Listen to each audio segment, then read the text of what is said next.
Guys, welcome back to another day of Kids Church. We're super excited to be here with you guys. Like we promised, today we're going to start off with some worship. So get up, put your dancing shoes on, and get ready to dance with us.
Great job, guys. That was so much fun.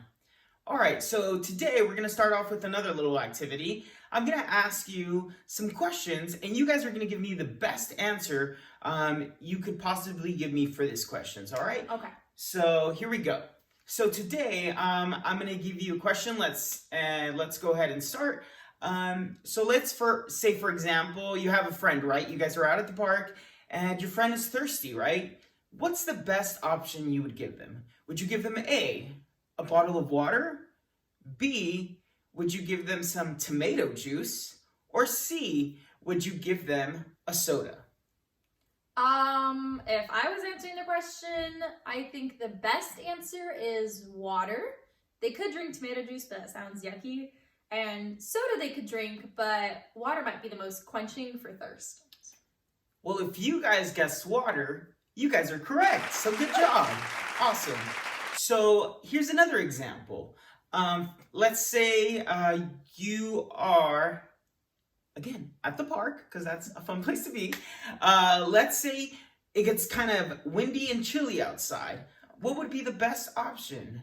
Would you A, drink a cup of hot chocolate, B, ask for a warm blanket, or C, do the hokey pokey? Okay, if I was answering that, I mean, hot chocolate will make you warm, so that's one. I guess doing the hokey pokey could make you warm because you're moving your body and getting your blood flowing. But I think the best answer would be a blanket because that would make the wind not blow on you and keep you warm longer. So I think that one would be the best one. Well, if you guys guessed blanket, B, you guys are correct. Good job, guys. All right, here's the last one. Let's say you guys are at a stable, right? And the stableman says, hey, would you like to feed our horse? What would you guys feed the horse? Would you feed it A, a Kit Kat bar, B, a bucket of fish, or C, some apples? If I was feeding a horse, I don't think I would feed them a Kit Kat bar. I mean, that sounds good to me, but I don't know if that's super healthy for a horse. I don't think they would like fish at all. So I would have to say the apples would be the best answer. Good job. So if you guys also pick C, the apples, you guys are correct. So give you guys yourself a round of applause. Awesome. So so today in our story, we're going to be talking a little bit about that. We're going to be talking about how, sometimes good things aren't always the best things. So here we go, guys. All right, so have you guys ever been so excited about something that you couldn't eat, you couldn't sleep, and that's like all that was consuming your brain, right? We all know that feeling. It's like a mixture of excitement and eagerness and happiness. So keep that in mind as we talk about today's story. Awesome. So in today's story, Jesus was with his disciples and they were traveling. As they were traveling, they decided to stop at a village on the outskirts of Jerusalem. I'm sure you guys have heard of both Martha and Mary, two really good friends of Jesus, and they had a really close and awesome friendship with him. When Jesus came to their village, he usually went and stopped by their house. This is the same Martha whose brother Lazarus would later die, and Jesus would bring him back to life.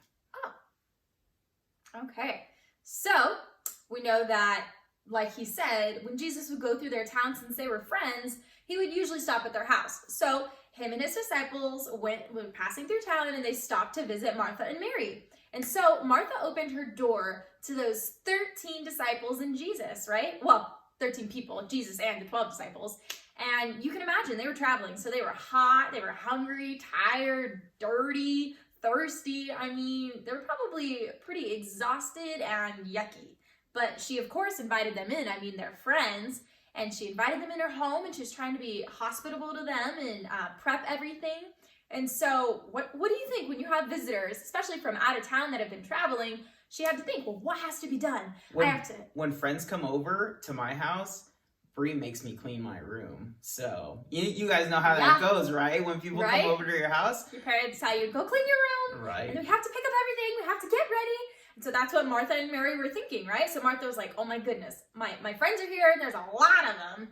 I need to get ready. So she's like, I have to wash their feet and hands. They've been traveling, so I have to go get water.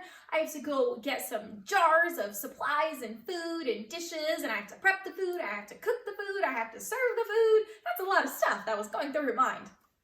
So normally when this happened, Martha's sister Mary would do just the same. She would get up and help and go with Martha and do the things that needed to get done. But this time, Martha was nowhere to be seen. So where was Martha now during this time?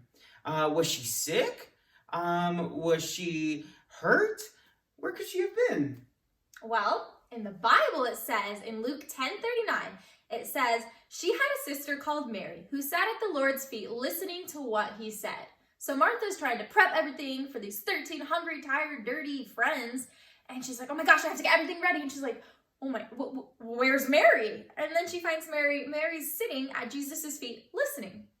Mary was just so excited that Jesus had come to town, and she was, again, like we said earlier, just such good friends with Jesus that she just wanted to sit down with him and just hear him out, hear what he had to say, because she knew that when Jesus came around, there was just so many good things, so many good stories, so many good, so much wisdom that came from Jesus that she just wanted to sit there and listen to him, that she completely forgot about cooking. She completely forgot about cleaning and serving everyone else, that she just wanted to be there and sit and listen to Jesus.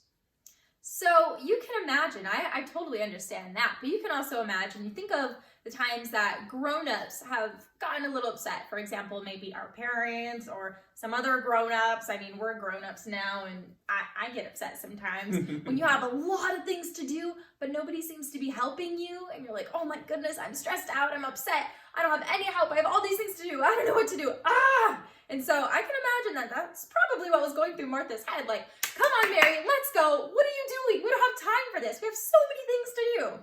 So a lot of times grown-ups feel like that. It's true.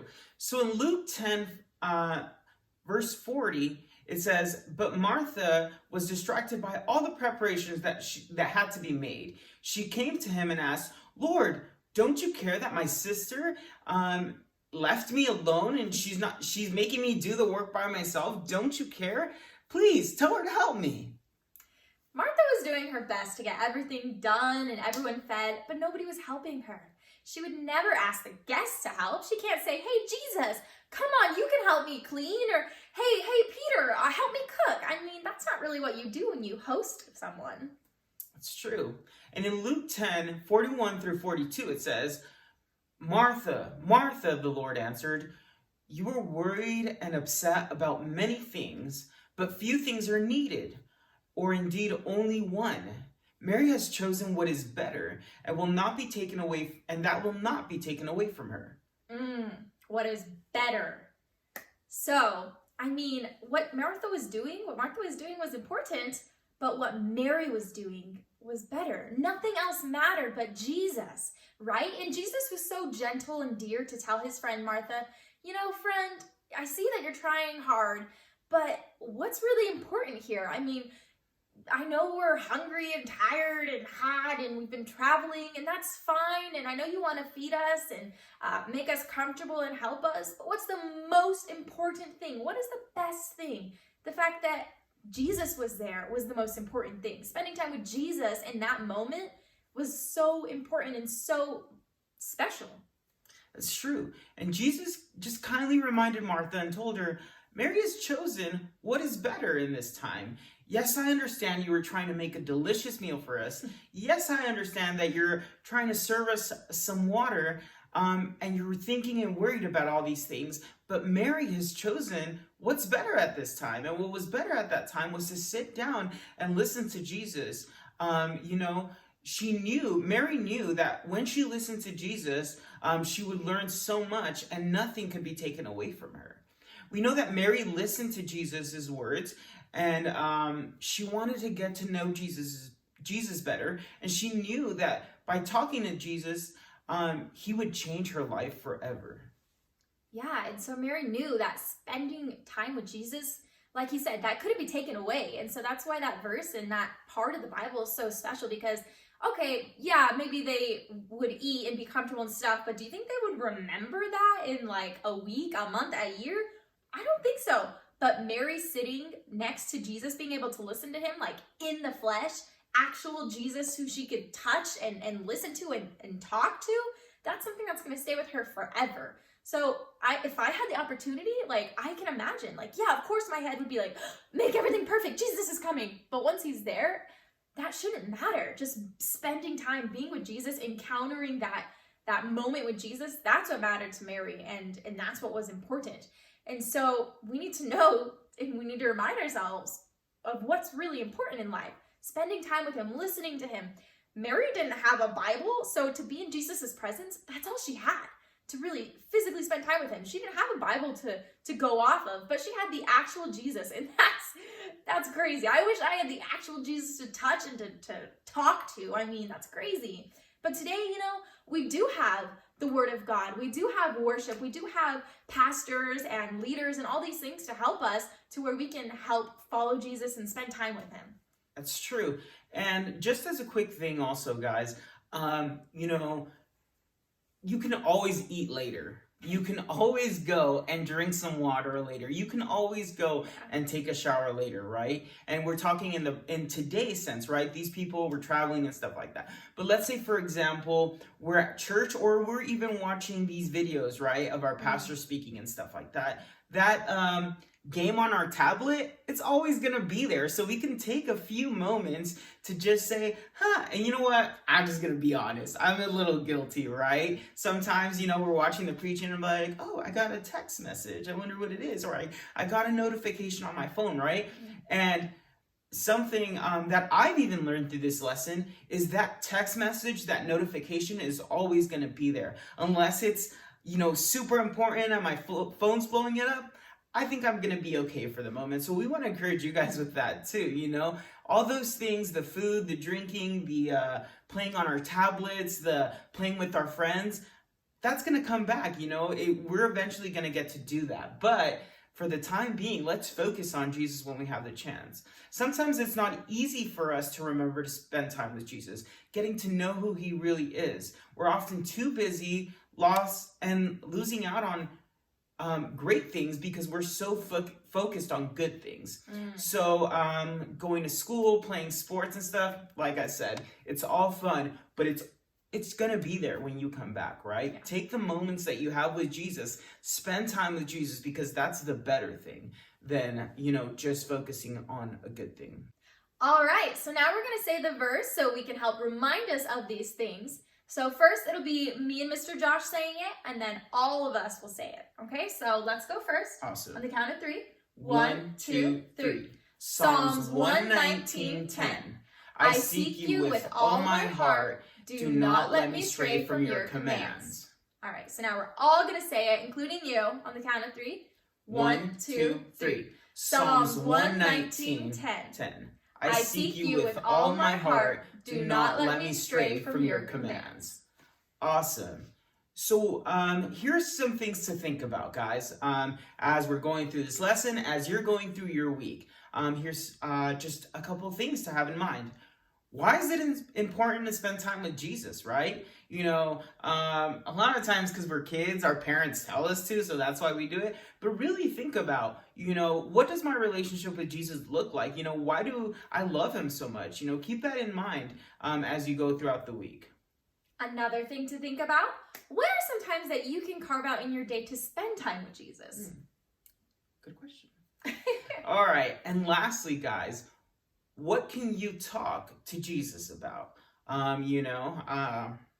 If you're sitting down with him, if you're reading your Bible, or if you're just praying, what are things that you can talk about with Jesus? So there's just so much awesome stuff in that lesson, and just really focus on Jesus, right? Try and take the distractions out. Try and make some time specifically for Jesus and say, I'm going to put my tablet away. I'm going to put my drawing sheet away. I'm going to put the video games away, and I'm just going to focus on Jesus for a short time and give that time to him and allow him to do some things in your life. All right, guys. Well, it was great being with you. Hope you have a great week, and we look forward to seeing you guys next time. Bye. Bye.